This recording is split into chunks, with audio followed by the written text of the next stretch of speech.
Hey guys, I actually decided to go ahead and record this just after recording my last video because the topics were so closely related, and that is how to understand and sketch proportionally a car in side view. This time we're going to take that, flip it into perspective, and sketch the overall look and feel of the car that we sketched last time. So grab some paper, grab some pens. If you haven't yet, check out the video from last time. I keep getting my sides mixed up. The video from last time where I covered looking at the proportional relationships. Also take a look at my video that covers the warm-up techniques if you're going to actually do and get into this stuff. So without further ado, let's get right to it. So here I've actually done a little bit of work and broken up proportionally our car that we just sketched, our very simple vehicle. And you'll notice that I have boxes around each of the wheels and a general shape that represents the length and height of the car. Now if I take this and project it down, I can then start to break up proportionally, roughly. Okay, so a line and two lines vertically. I jumped the gun here a little bit. Here's my center front wheel. And I've also got the center of the back wheel right here.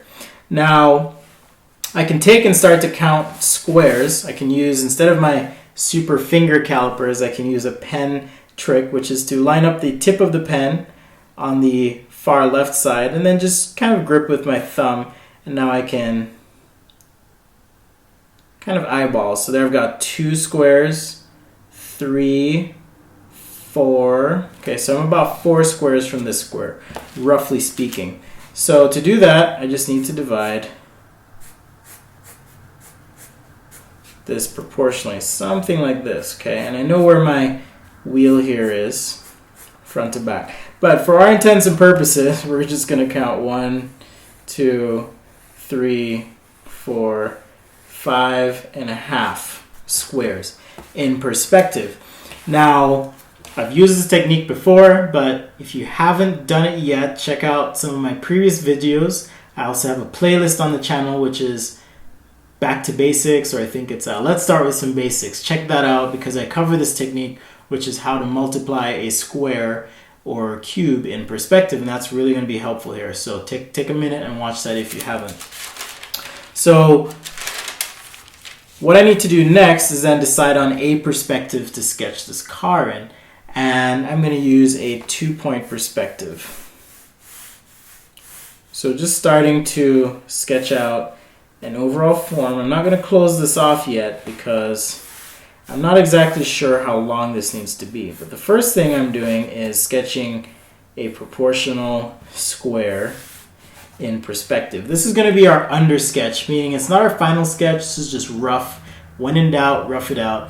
And that way we can do a nice overlay on top that is proportionally accurate in perspective. So using our technique that I've shown you before, I'm going to draw 5 squares in perspective. 1, 2, 3, 4, 5. And one more, but really I'm after half of that square. So there's the end of my car, okay? And here is the front of my car. So the front meaning this point here, and the end meaning that point. So now I can look at constructing, let's call this 1.5 squares. So 1.5 squares back is going to give me the back of my front tire. So 1.5 squares, which means I have a half square in the front here that gives me my front tire. And if I use my ellipse drawing technique, I can get my first wheel right there. I'm also 1/2 and 1 back to where my wheel needs to be. It's 1/2 and 1, so this is actually where my rear wheel would be. And there I have another ellipse that represents that wheel. So if I project over to the far side, I'm going to switch pens because this is, again, going to get a little bit messy. Let's see if I can pick up a colored pen that'll work here for us. and also just a thinner black pen. Okay, so on the far side, I would also have a wheel, like so.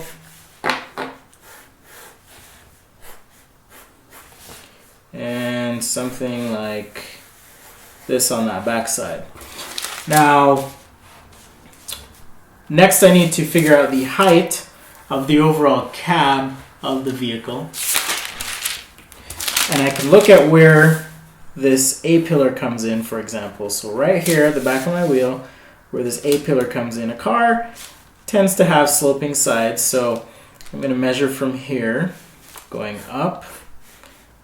Well, actually, I'll just measure from the side here. And I'll go up 1 full height in terms of a square. And then over to the back. Really, I'm after about 2/3. Okay. So I'm just going to rough that in 2/3 over. Height on the back, over to the front, and over like so. Just like that. So we have a basic volume for the vehicle. The next thing is to then add some meat in terms of height. Okay, and this is where the main feature line of the car would be. And that is this line that defines the bottom of the daylight opening or cab of the car. Okay, right there. And so that gets drawn in like so over those two wheels. Now, cars aren't straight front to back. In fact, if you take a look at the top view of a car, you kind of get this tapering to the front and the back. So while this line would represent proportionally the relationship in terms of height, if I were to start drawing this cabin, it actually needs to curve to the front, like so. Okay. And one of my things that I like to do is then sketch in a center line on this sketch. The other thing is the side of the car isn't perfectly straight up and down, so that needs to angle in. So if that's the case, then essentially this shape that I drew would need to be sketched on a plane that is slightly angled, which means the shape of this, hopefully you're following along here. I know it's complicated, but it also makes sense when you think about the logic behind it, that this curve then transforms ever so slightly, okay, being on that curved surface. We have our rocker panel on the bottom, and I've introduced a little bit of attitude to that, and also just wrapping around to the front of our car. Now the front of my car seems a little bit snubby, so when I do my oversketch, I'm going to make some tweaks to make this feel a lot better, okay? But generally speaking, that is how you would establish the proper perspective for sketching your car. Because I'm using tracing paper, I can take this, put it under a sheet of paper like so, and now I'll start to make some modifications, one of which is increasing the size of the wheels slightly. So as I sketch this in, I'm going to tweak the size of the wheels just a little bit. Okay, keep the attitude of my rocker panel. And for the front of the car, just extend it out just a little bit, like so. Okay, so that way it feels a little bit more natural. As far as where the A-pillar goes, oh, that's where I went wrong, I just realized. So even though in side view, right, this appears to be resting kind of a tangent to the back of this wheel, I kind of want my cabin still to appear as though it shoots to the middle of that front wheel, okay? And so to get or communicate rather that there is tangency at that point, I am curving this front windshield with that curved line. And so now my body line can come through to the front of this car, like so. Pretty cool, right? My apologies if you followed me down that path of incorrect information. I'm known to do that from time to time. But that's part of learning, is, you know, admitting your mistakes and rolling with the punches. There's no shame in that. Okay. So you can see that now I can start to add details like, hey, here's a headlight. Okay. Kind of cut into the body like so, and sketching in a wheel well like so, and maybe even our front grille.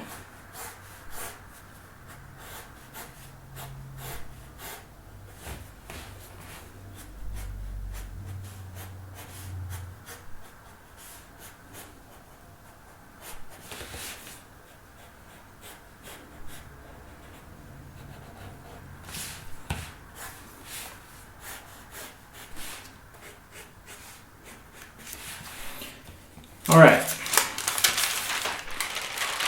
so you can see that with that technique I'm able to sketch, or rough out rather, a car using some pretty simple techniques of observational drawing and interpretation and proportional perspective drawing in 2-point perspective.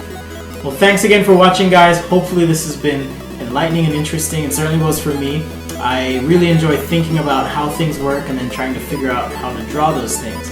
If you like what you see, be sure to subscribe to my channel here on YouTube at youtube.com/sketchaday.com. Hopefully you're watching it here. Or just click the subscribe button. And that way you'll be the first to know when I post a new video. You can also find me on Instagram at sketchaday.com or on facebook.com/sketchaday. Thanks again for watching, and we'll see you next time right here on Sketchaday.